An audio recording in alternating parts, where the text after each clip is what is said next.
February 10, 1943. Dear Margie. Well, darling, here I am writing you again and must say I would rather be with you. I can't think of anything better. I really felt rotten all day and last night as well. It was bad enough getting on the train knowing I was leaving you again, but when I landed in camp about 2 o'clock this morning, walked into the old hut and found it positively empty, I almost felt sick. I went to the orderly room and reported this morning. They just told me to find a bunk and they would call me when they wanted me. So, I still don't know what it's all about, whether I go to school or NCO. Frankly, the way I feel, I don't give a damn. I just want to go back to you. I thought of you as the old train rumbled along and wondered if you got to bed early as you hoped. I hope so, darling, because for the first time you looked all in, and must say I am waiting anxiously to hear whether you took sick or not. But of course, you are a healthy little pup and probably feel okay by this time. We have quite a change in weather. It was quite cold this morning, but there is a real hailstorm out now, so it is hard to say what is coming. Well, darling, I have nothing more to write. Think I will drop the folks a line as well.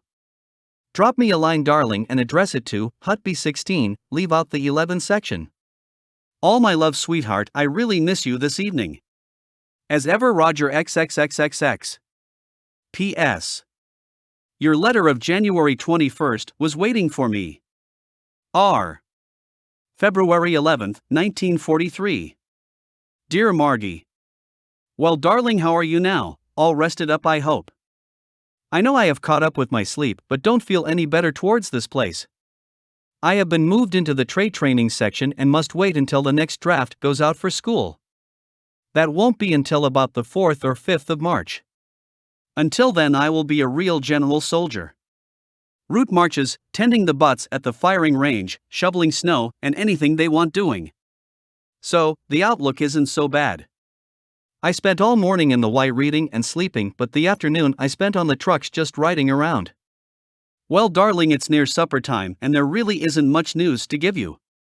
I sure wish I was coming home on another furlough. This camp life is getting too hard to take, especially when there is no definite program to work on. I will be glad when this war is over so we can start our life together, darling, with no breaks. I can't think of anything better than just you and I, well, maybe a couple, or so more, to just hopping around the country looking for a place to build our home. Hoping for a letter soon, darling. All my love, dearest. As ever. Roger XXXX. New address. TT Sector 3 Company. RCE, TC, A5, Hut B13. February 12, 1943. Dear Margie. Another day in, darling, just a waste of time riding around in trucks, 6 men and a driver, and doing about one man's work. It really gets under my skin. I would far rather be out on some maneuvers than this. I don't think they know I'm in camp. It's been quite cold today, but the sun shone brightly and we didn't mind being out. I saw one section going out on a ski trip, wish I had been with them. The snow is quite hard at present and should make good going. I will get one tomorrow and Sunday if all is well. Sunday is Valentine's Day, darling. I haven't forgotten, but can't get a card of any kind in camp or in the village, so my sweet, you will have to take my word for it when I say I love you and want you to be my Valentine forever. I suppose they think that soldiers aren't romantic. I found out that the last draft of Art Draftsman was sent to Halifax, so maybe I am lucky as I still have a chance of drawing Ottawa, I hope. Toronto is out. Have you had any word of Don? Is he still in the hospital? I hope he is home by now.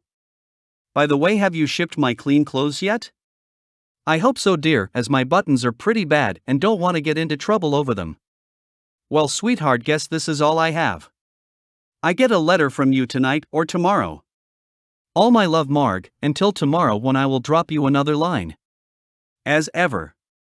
Roger XXXXX.